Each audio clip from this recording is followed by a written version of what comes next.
Whether or not you were lucky enough to get a ticket to the game, two things can be guaranteed. Come Friday night, all of these seats will be filled, and everyone will be ready for the big game. Taylor Popielarz, QNN. Hamden officials are utilizing social media to connect with their residents, like with this, the Town of Hamden's Facebook page. This will allow residents to connect with officials without having to come down to Town Hall. Though the two most popular places for sophomores to live are either the Hill or the Village, Karapetis says the focus should not be on where you're living, but who you're living with. Hamden officials are hoping this new substation will help crime rates decrease in the town. They're also hoping it will help build a new sense of community. One of the premier projects within this entire construction program is the reconstruction and expansion of I-95. When you last visited a place like this, you were probably aware you weren't purchasing the healthiest of foods. But according to some experts, it's not the food that's the problem, it's the work environment. One of those surveys Quinnipiac uses to gauge why students are transferring is this exit withdrawal form, where students state the reasons they're leaving, whether it's personal, financial, academic, or based on campus life. Students are concerned that the Student Programming Board is not valuing their opinions, but according to members of SPB, the students are running the show. So get inside soon and stay warm. For the Q30 Newscast, I'm Taylor Popielarz. Throughout the many new experiences Quinnipiac freshmen take part in their first year on campus, selecting housing for sophomore year is one of the trickiest. Fears of not landing the location you want or not being able to live with all of your friends are common, but Associate Director of Residential Life Melissa Karapetis says no matter what, things will work out. Wherever you land is your best place. Karapetis says students often worry about the lottery number they are randomly assigned each year to select housing. The problem isn't what's your number, the problem is what happens when what you want is no longer available. And for freshman students, what's available ranges. There are 7-person apartment-style suites available in the Hill and the Village. There are 8-person suites available in 3 buildings known as the Suites. And there are 6-person apartments available in the complex. Though the two most popular places for sophomores to live are either the Hill or the Village, Karapetis says the focus should not be on where you're living, but who you're living with. If you're with your friends, then you should have the best experience that you can, regardless of what do the walls around you look like. Karapetis says because the Hill and the Village are so popular, Residential Life is changing the selection process a little this year to help freshmen regroup if their original first choice to live fills before they could pick it. Our plan for this year is when the 7-person spaces are gone, to stop the process. This means on April 13th, housing selection starts with the Hill and the Village available. Once filled, selection will freeze, and an event will be held that night for all remaining freshmen to come together and regroup if they need to adjust the number of people they want to live with. Where we can make changes, we will make changes. Whatever we can do to help students through the process, we certainly will do that. The selection process picks back up on April 14th with the suites available, followed by another event that night for any remaining freshmen to regroup once again. On April 15th, the complex will be available for the remaining students involved. And though Karapetis cannot guarantee where everyone will end up living, there is one thing she's sure of. It'll be okay. Everybody will get a place to live. Taylor Popielarz, Q30 News. Chances are you know someone who has transferred into or out of Quinnipiac, but how many students does QU lose each year to transferring? Andrew Delory oversees retention rates at Quinnipiac, which is the percentage of freshman students who return to QU for their second year. Our current retention rate is about 85%. Historically, it's between 85 and 87%, which means we lose about 15% of our freshmen. That 15% means of the roughly 1,700 members in the class of 2018, more than 250 of them will transfer from Quinnipiac after their freshman year. Why are they transferring? Delory says the reasons range from economics to fitting in, but usually point back to expectations. Expectations are important because if expectations aren't met, students leave. Delory says Quinnipiac is constantly researching why students are leaving. We do a lot of research in terms of surveying to try to get a sense of how students report back certain things. One of those surveys Quinnipiac uses to gauge why students are transferring is this exit withdrawal form, where students state the reasons they're leaving, whether it's personal, financial, academic, or based on campus life. Many of the students report back that the fit for them was not entirely correct.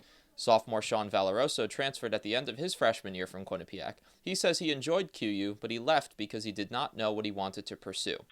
The biggest factor was definitely the deciding factor that I had no idea what I wanted to do with my life, and I didn't really want to spend $50,000 on a school unless I was completely sure that I wanted what I wanted to do. Delory says Quinnipiac's goal is to reach 90% retention. The school's 2014 institutional scorecard says retention is currently at 84.7%. Taylor Popielarz, Q30 News. I've been so unbelievably lucky because I lived through and worked during the golden age of television news. Strong words spoken by a man with a strong resume. Quinnipiac journalism professor Paul Friedman is a 40-year veteran of network television news who has held nearly every high-ranking job one can as a journalist. Executive producer of The Today Show, executive vice president of both CBS and ABC News, executive producer of World News Tonight with Peter Jennings. His journey began when he joined Princeton's radio station back in college. I started out as a disc jockey on a jazz show, and then I started doing news and special events, and I guess the turning point was President Johnson came to the school to dedicate a building, and we did live coverage for hours, and I loved it. Friedman went on to Columbia's Graduate School of Journalism and entered the workforce in 1967 as a writer for NBC Radio News. More than 40 years later, his reason for loving journalism is still the same. I think it was the opportunity to show people what was going on in places that they might never get to.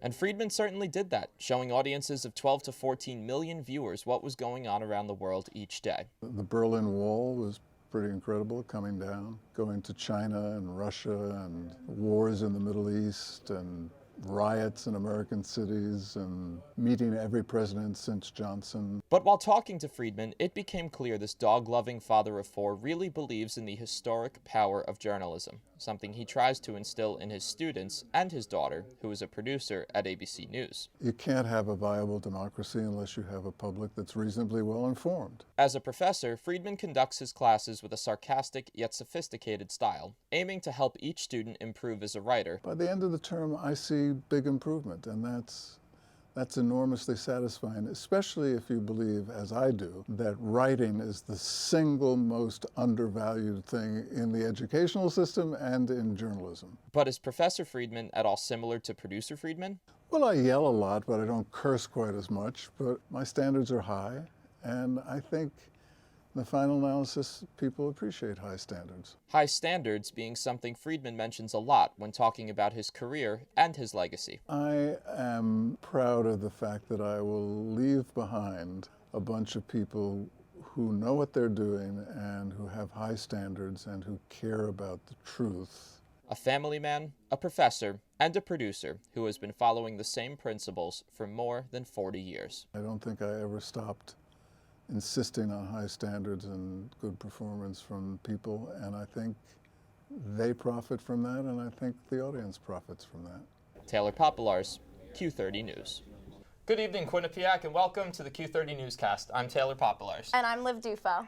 Starting tonight with our breaking news, the freshman student government election results are in, and the Q30 Newscast has the first ever class of 2018 cabinet here. Let's throw up our graphic to show the results. 4 Wesleyan students are under arrest after a series of overdoses on the private university's Connecticut campus. QNN's Isabella Roman asks Quinnipiac students how they feel about the nearby situation. Taylor Popielarz is here with the new details. Thanks, guys. Scott Jackson has become well known both locally and nationally as mayor of Hamden for the past 6 years. He assumed the position back in 2009 and has since been re-elected twice, becoming Hamden's longest-serving mayor. The first openly gay professional football player is coming to speak at Quinnipiac. Current NFL free agent Michael Sam will be given 60 minutes to speak in a question and answer session at BurkeCon Court.